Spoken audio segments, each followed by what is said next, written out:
Your father's voice is running your financial life. Every money decision you make, every opportunity you hesitate on, every raise you fail to ask for, there's an older conversation underneath it. One you stopped having years ago, maybe decades ago. By the end of this, you'll understand exactly how that early blueprint got installed. And more importantly, how to rewrite it while the program is still running. Think about the first time you watched your father interact with money. Maybe he counted bills at the kitchen table with tight lips. Maybe he never talked about it at all, which taught you something louder than any lecture. Maybe he was generous in bursts and anxious in between. You absorbed all of it. Every sigh when the bill arrived at a restaurant. Every argument that went quiet when you walked into the room. Your body learned a feeling about money long before your mind formed a single thought about it. That feeling is still operational. In many spiritual traditions, the father represents the principle of authority in the material world. Your mother gave you your relationship with love, with nurturing, with emotional safety. Your father gave you your relationship with structure, provision, and worldly power. Money falls squarely in that second category.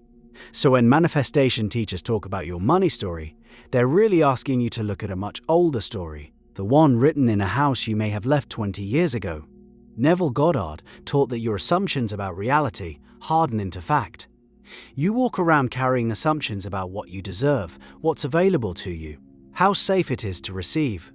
Where did those assumptions originate? They didn't appear from nowhere at age 25 when you started reading about abundance. They were shaped in childhood, in the space between you and the person who was supposed to model what it looks like to move through the world with authority.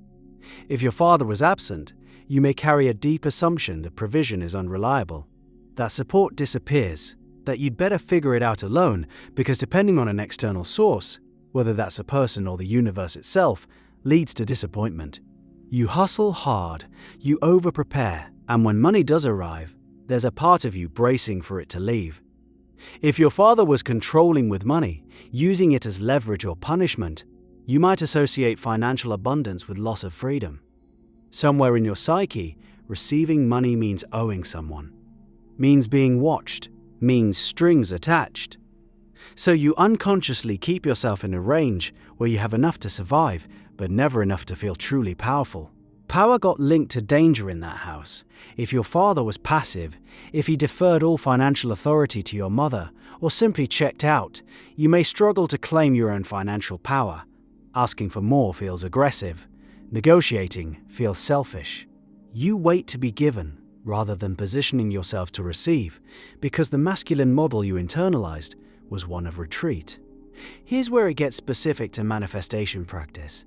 When you sit down to visualize abundance, to feel the wish fulfilled as Goddard instructs, your subconscious doesn't just process the image, it runs a compatibility check against everything it already believes. And those beliefs about money, about whether you're allowed to have it, whether it's safe, whether wanting it makes you greedy, those beliefs carry your father's fingerprint. You can affirm, "I am wealthy," 1,000 times. If the body remembers what happened the last time someone in your household claimed financial power, the affirmation bounces off a wall you can't see. So what does the inner work actually look like? Start by getting honest about what you observed. Sit quietly and ask yourself one question. What did my father teach me about money without ever saying a word? Write whatever comes. The answer might surprise you, it might make you angry.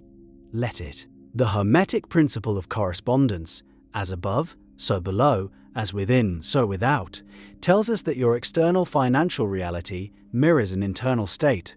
That internal state wasn't built in a vacuum. It was built in relationship. And the relationship that most directly shaped your sense of authority in the world was the one with your father.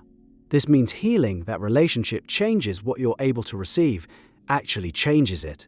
The person who resents their father for financial instability carries that instability like a frequency. Every visualization session broadcasts on 2 channels simultaneously. The conscious one saying abundance, and the deeper one saying provision is unreliable, and people with money become someone I don't want to be. The universe responds to the stronger signal, always.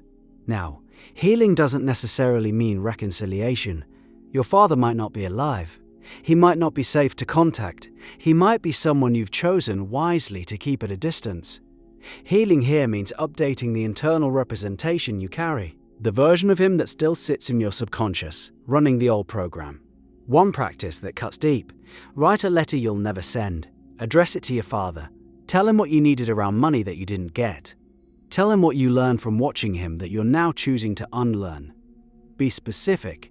I needed you to show me that earning well and being kind could exist in the same person.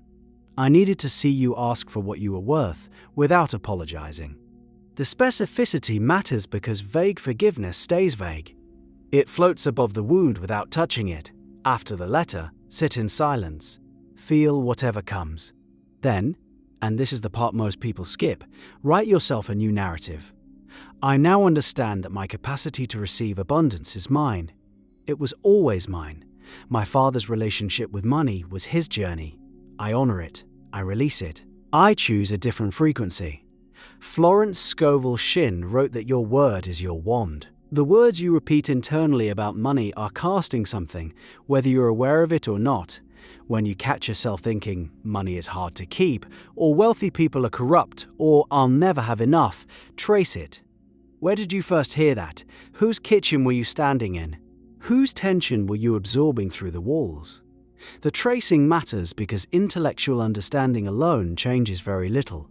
You need the felt recognition, the moment where your body goes, oh, that's his fear, that was never mine. When it lands in the chest, in the gut, in whatever place you carry financial anxiety, something releases. A space opens.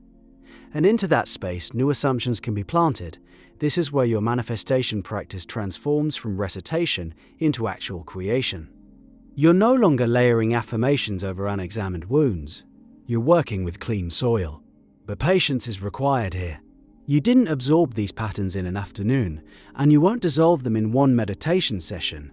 The mental diet Neville spoke about, guarding your inner conversations, becomes essential. Each time the old father wow narrative surfaces around money, you notice it, acknowledge its origin, and gently redirect.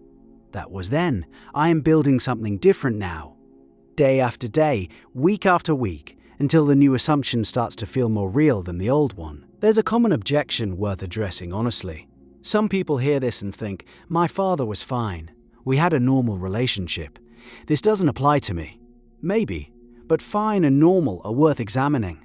Many of the deepest money patterns come from households where nothing dramatic happened. The teaching was ambient. A father who worked 60-hour weeks without complaint taught you that money requires sacrifice. A father who was generous with everyone except himself taught you that deserving is for other people. These lessons don't arrive through trauma, they arrive through atmosphere. Your father did the best he could with what he had. Holding that truth alongside the truth that his best still left marks. That's maturity. That's where real spiritual work lives, in the space between compassion and honesty. The shift in your manifestation practice starts when you stop treating money blocks as surface-level mindset problems and recognize them as relational wounds wearing financial clothing. The block around charging what you're worth, a relational wound. The anxiety when your bank account gets too high, as if something bad must be coming. A relational wound. The compulsive overspending that keeps you at zero. A relational wound. Go to the relationship. Do the work there. Watch what opens in your financial life when you do. Your father handed you a money story the same way his father handed him one. A chain of inherited assumptions stretching back through generations, each link forged in a kitchen, a car ride, a silence that lasted too long. You're the one who gets to examine the chain, hold it up, decide which links to keep and which to set down. The abundance you've been trying to manifest has been waiting on the other side of a conversation you haven't had yet. The conversation is with yourself, about him, and it starts whenever you're ready to sit down and begin.